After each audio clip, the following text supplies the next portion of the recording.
If you think you have a very good accent, then you will get a good score in IELTS speaking. You are absolutely wrong. তাহলে IELTS speaking এ আসলে কোন বিষয়টা গুরুত্বপূর্ণ? Accent or pronunciation? আমরা হয়তো অনেকেই জানি না, and the most of the students in Bangladesh actually doesn't have any idea about the band descriptor of IELTS speaking. Band ডেসক্রিপ্টরে কিন্তু বলে দেয়া আছে আপনার কোন কোন বিষয়ে IELTS স্পিকিং এ আপনাকে খেয়াল রাখতে হবে to get a good score. আমরা কি জানি সেগুলো?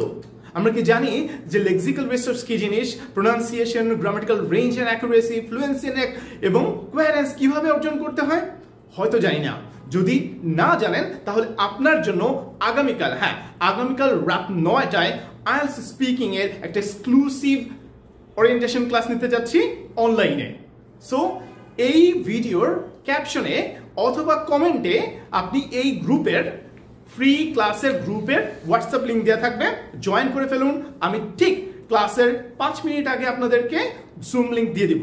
এই জুম লিংকের ক্লাসটির মাধ্যমে আপনি জানতে পারবেন IELTS স্পিকিং এর অল দ্য হ্যাকস এবং যত সিক্রেটস গুলো। তাহলে দেরি কেন, এখনই জয়েন করুন।